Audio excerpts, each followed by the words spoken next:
You've had time to sleep on it. I mean, is the James Cook reaction the thing to still do? We heard from Brandon Beane. We heard from James Cook. And the deal gets done. I have it's not quite a rant / mini rant, but I'd like to, if possible, all of us acknowledge how dumb all of us are, how dumb the NFL contract process is, how silly every single conversation about a number is bad. And I want to give you 10 reasons that happened in the last 24 hours, if I could. Okay. So James Cook's initial tweet is $15 million, right? Yes. Did he mean actual $15 million or agent inflated $15 million? Because we already know there are like two sets of numbers. Then we get down to a third set of numbers. I've seen the Cook deal broken down so many times. Bill Barnwell just pointed out that when the agent said the most guaranteed money, he was including the guaranteed money he was already guaranteed in the final year of his deal. Right, his rookie deal. Yeah. Yes. Counting money you're already guaranteed as guaranteed money in the deal. Yeah, that doesn't seem. You're misleading. You're misleading by doing that. Yeah, it's terrible. And on top of that, what you also get is teams talking about it. Well, sure, it's a 4-year extension, but if you include the year he's already on, I've got him at 5 years for this. Yeah, don't do that either. No, everybody just.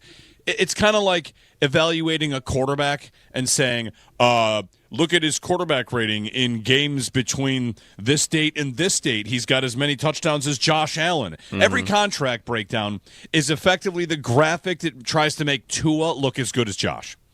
That is every single contract breakdown we ever get. And I'm ready to just say, like, we're all so dumb for this. Like, all of us. Yeah, I get that. I mean, how much is he really even... We don't know the cap hits, right? Like, until we see the cap hits, I don't really think anybody knows whether it was a great deal or not. Is that fair?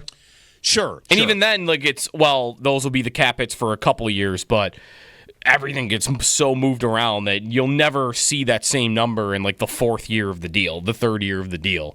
So, it ends... I do appreciate how hockey does it a little bit when we go through all of this. Straight number. It is just a straight number. It's the same every year. You know it's never going to change. And that can hurt the team, right, because they can't get out of anything other than a buyout. You have so many less levers to pull. But in terms of digesting it as a fan, it's, how much does Dahlin? 11. And how much will he make in 6 years? 11. Right. We just know that. We just know what the number is going to be forever and always, and we can compare it to everybody in the league very easily. It's one thing that hockey has right. It's just easy. 6 years, $66 million, $11 million for 6 years. Done. And end of story. Right. There's no working them. There's no re-signing. Yeah. It's and extending. What's the guaranteed money, and then what's the total guarantees? Because it's different than the guaranteed money. Then there's guaranteed at sign and all this. All the different types of incentives and everything. Yep. There's so much of it. The one thing I would say regarding the Cook deal, so I almost want to not even bother to give you the numbers because they get confusing, and it's like, whatever, he's on the team. Do you like the idea of spending this money on him or not? And I feel like that's kind of where you should land. Do you like the idea of spending money on him or not? And the biggest debate I got into yesterday about any of this was whether or not the Bills got a bargain. I do not believe the Bills got a bargain. You know, people came after me a little because I thought the general belief will be that Cook won. And when I say that, you could interpret it a couple different ways. If you thought $15 million was really the goal, which I never thought it was really the goal, but if you thought $15 million was the goal, well, then you probably think the Bills come out looking great because the latest from Barnwell is that it's actually kind of close to $10 million a year. Okay, look at you, Brandon Beane. That's a master class. Yeah. But if you didn't want a running back sign and you didn't want a running back to get money, then you do not think that 10 is even really a good idea. I know, like, you and I talked about this, and right. I've lived there in the past. Don't sign any running backs. Will the Bills ever sign a running back? You know, they didn't give him Saquon money, which I never thought they would, but they gave him a healthy contract, and he is now a well-paid running back in the NFL, which I don't have a problem with. But but at the same time, I don't think it's a bargain, and I don't think it's really ever likely to be a bargain. I feel like sometimes, Joe, people are very eager to call deals bargains. especially in hockey. It happens a lot in hockey. Yeah. But I don't think it's a bargain. I think he's now a guy that gets paid, and that's fine. Like Shakir. I don't think Shakir is this massive bargain. I think Shakir's a guy that gets paid well, fine, good. Not an overpay, just like a guy that's getting paid well. And wouldn't we all acknowledge that a good chunk of contracts in the NFL are just like, yeah, this guy gets paid now versus, rookie deal? Yes. Yes. I mean, I did the exercise last week about how far off Benford is from the top corner in the league, how far off Rousseau is from the top edge rusher, Shakir from the top receiver. And don't they all end up falling and ranking about where they're considered in the league? Like, it's all about, hey, Greg Rousseau is like, I don't know the rank off the top of my head, but he's like the 13th highest paid defensive end in football. Where would you rank Greg Rousseau among defensive ends in football? Well, like 15th, 14th, maybe around there. Maybe that's even giving him too much credit. Yeah. And it's like, okay, well, he's properly paid then. And I think Cook probably will fall into that same exact category. He is going to be on a per-year basis behind Barkley, behind McCaffrey, behind Derrick Henry, but he's going to be above Kyron Williams and James Conner and these guys like that. And to me, that's probably about right. About where he should be. I think all these guys this offseason ended up being about where they should be. I don't think the Bills maybe got a bargain on any of them, and I don't know that any of the players really got a steal themselves, and maybe you could argue that with Cook if you want to get into the guaranteed number, but in terms of all of them, I feel like they kind of landed where they should have been. Yeah. Like I like how you said that. Like, a lot of them come in. The thing the Bills do is, if you compare them against some of the teams that are very bad at this, like the Cowboys, right? Like, the Bills save money by doing that. One thing about Cook and market rate, I saw a number of people pointing out, like, hey, Spotrac had his market value, and we love Mike Giannetti and Spotrac. Market value at about 10.3 or something. He comes in about 10, ultimately, after you break down all the numbers. Yeah. Was he on the market? Like, is market value? It's not a question I've ever thought for Spotrac and Mike Giannetti. Right. Is market value your open market value? Because one of the things about Cook here is he was not.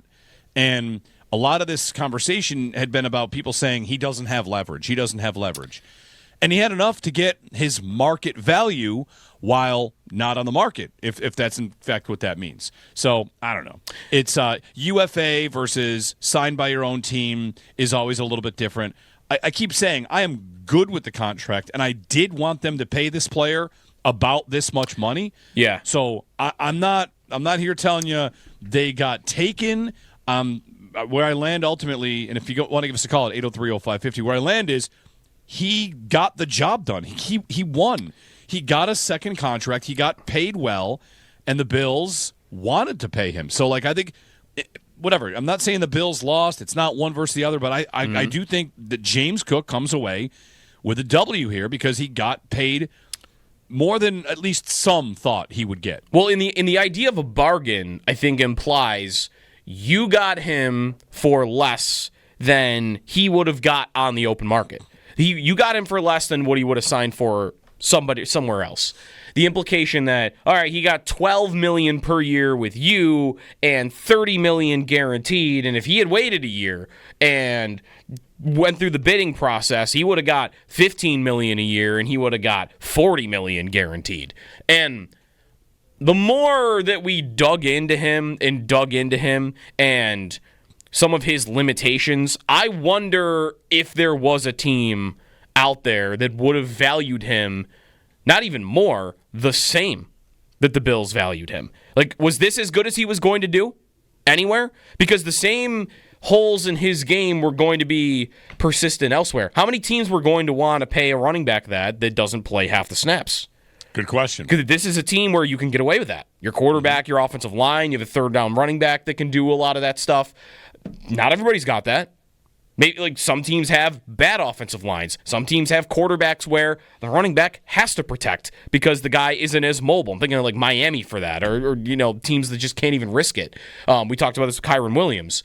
So all it takes is one other team, but I don't think there would have been this long, long list. Like, not everybody in the league would have looked at James Cook, the player, and said, that's the perfect fit for our offense. Right. You got to have, I think, the right type of offense to value him that highly. So I don't know that it's a bargain because I think it's very realistic to think this was the most he was going to get anywhere. That tends to be what I think too. And to further the point about how this is all kind of silly, us trying to figure out and, assign bargain or overpay to it, is that we don't have the Kyron Williams details yet. Yeah, there's no cap hits or anything. We just know 3 for 33, right? 3 for 33. So while James Cook's 4 for 48 has been kind of, hold on, let's carve that down. It's about 3 for 30. Oh, it's even under Kyron Williams. Well, Kyron Williams hasn't had his deal carved up yet, where we see it's going to be like 2 for 22, 23. Right. Really? It might be the kind of thing where by the time we see his deal carved up and what that deal ultimately is, now we're even, the entire market isn't as bad as previously thought. And that's something that happens at every single position. Every position, every one of these, the deal ends up looking inflated. And again, throughout this process, I wanted them to sign him. I'm glad this deal is done. I am excited to watch this exciting player who is explosive. I hope it goes well for 4 years. I know there are going to be some good cases to make about, a running back and what you could get there. I hear all that, but I'm happy. I'm glad that this deal got done. And frankly, I think Cook is a really fun player to watch. He's a bit unique in his style of running, and I'm glad the Bills have him. Like, won't they be motivated to keep this offense the way that it's going, where he gets the ball in space, makes big plays? Like, there are things about that I really like. So I'm glad the deal's done, and I feel like I'm having the conversation about Allen being overrated, where I would say to people, I don't think he is, but if you say it, I think you're allowed to say it. That's all. If you think he's the second best or the first best, and the same with Mahomes, and, so much, Joe, our conversations are, everybody has to line up behind, is it a bargain or not? Is it this or that? And I'm good with the deal. I don't think it's a bargain, and I think that's fine. You can't just get bargains on all 53 contracts. Right. I do think what's interesting is how long this deal goes. And I hadn't thought about this yesterday. I think I said that this takes him through age 29. It actually takes him to 30 because I had forgotten that the deal doesn't start right away, right? Like you get the final year of the rookie deal, and then you get 4 more years after that for Cook. So you take him through 2029 when he's a 30-year-old running back. You have levers to pull after the third year. Not even the third year of the contract, 3 years from now. Like if it wasn't going well, or there's an injury, or hey, if Joe Brady is gone by then to a head coaching job, which is, I think, by 2028, that's probably likely. Very likely. If he's gone, I mean, a new coordinator might come in and love James Cook as a player and have the same type of role carved out for him, or they might run a different type of scheme, or maybe the league has changed and there's a reason why he's not as valued. I don't know what's going to happen in 3 years. If something like that happens, though, you can get out of it. You can carve up the money easily. They really left themselves the ability to end this in 2028, which is 3 years from now, if they feel like they need to. And really, we say this with hockey a lot, too. It's like sometimes you got to pay for... This is not to say that I still would have done this, because I think there are other consequences. I just would have liked to use that money elsewhere. But why I don't think it's like devastating by any means is... Sometimes you do gotta pay at the front end of a deal, and you might have to take on a consequence at the end when you're trying to win. Like I'll pay a price in 28 and 29 to make my team better in 25 and 26. Like to try to win the Super Bowl right now. That part of it, I'm not really worried about. I don't think the Bills will ever take a bad cap hit for James Cook. Like, that's just kind of how it ends up being. It's going to be $3 million this year, $5 million next year, $13 million the year after that. Like, and $13 million then is going to look like 8 or 9 by percentage of cap, probably. Yep. So, and then after that, again, if you want to move on, they'll do the thing they did with Trey White, or they'll do the thing they did with Diggs, but to a much smaller degree of, I'll just take a number. I'll take a number. I'll take $5 million this year and $6 million next year on a cap. It's going to be $600 million by that point. It's another part of like the dead cap conversation. I end up thinking whenever you're talking about, do they have room, dead cap? Why will there be dead cap? It's because they've already paid him money. You just mentioned like his 3 cap hits are what? 3, 5, and 7? 3, 5, and 13. 27, okay, it's 13. Gotcha. 3, 5, and 13. where's the dead cap come from? It comes from a deal that averages 10. You paid him 3 this year, and then 5 next year. Like, you owe the money that's on the AAV. Right. So dead cap, I feel like, and I'm one that does this too, I feel like all of our conversations about money and cap are just, we almost should never treat it like it's real, because even dead cap is seen as, oh, wow, what a mistake. Like, you probably planned for it. These teams definitely plan, we'll carry dead cap in like 3 years. And what does that mean? That means that we spent that money in the year before. We were, by actual dollars, $78 million over the cap. We just moved into the future years. Yeah, you want to know in 3 years, if they said for whatever reason you decide, whatever the reason is, okay, we want to move on here. Like, we love Jimbo, but it's time to move on. If in 3 years they want to move on from James Cook, they will take a dead cap hit in 2028 of $3 million, and in 2029 of $4 million, and then it's over. Right. Like, it's just your punter makes that much in 2029. Right. It's just right. This deep debate about this. This was never a contract. He's making a quarter of what like a guy like Myles Garrett makes, which those are big chunk contracts at super important positions. Right. You know, every once in a while you and I would talk about this, and I'd come back to, man, we're arguing an awful lot about a guy that's going to make not a lot on this roster. That's right. I do still, though, like, even though it's a quarter of a Myles Garrett level contract, again, my problem, my nitpicky problem with this offseason is I wonder if they will have the room or even the desire to go get a $40 million a year player if that player is made available, because they've signed so many of these types of deals, and Cook is just another one that will make it a little bit harder. So on its own, no, it does not preclude you from trading for Micah Parsons in a year if the Cowboys decide, all right, this is over, we got to trade him. But by signing Palmer and by signing Cook and by having Dawson Knox on his number and then McGovern at some point, like, all of these mid-level contracts, it's what the Bills have decided to do. Like, we think we can win this way. We don't need superstars around Allen. We just need a lot of good players. But I've been wanting to see them get a player of that caliber, and I do think every deal that they sign makes that harder. 8030550. A logical follow-up to that would be, and if you want to have this conversation, we could, what's the most likely road they take to having that player on their roster? The 40. This guy needs to be paid $40 million. What's the most likely road they take? Mm-hmm. Is it something like T.J. Sanders is Chris Jones? You know, so, what is it? Because we could sit here and talk about how could they pay a guy like Garrett? Could they have room for a guy like a Max Crosby? Those guys don't get traded. Mm-hmm. And every time we get to should they go for this guy, it's like, well, do you want to pay $40 million and 2 firsts? Mm-hmm. So what's the most likely road to getting a player that is that good? It's probably a draft pick. It is usually, but is there anybody? Sure, like it could, T.J. Sanders, that could happen. But is there anybody on the roster right now that you would project, other than Josh Allen, ever makes $40 million? Well, it depends how long some of these guys play. I mean, anybody. Let me just put it this way: anybody on the roster right now becoming a $40 million player would be a shock. Not to say T.J. Sanders can't do it, but come on, if he became Aaron Donald, it would be shocking.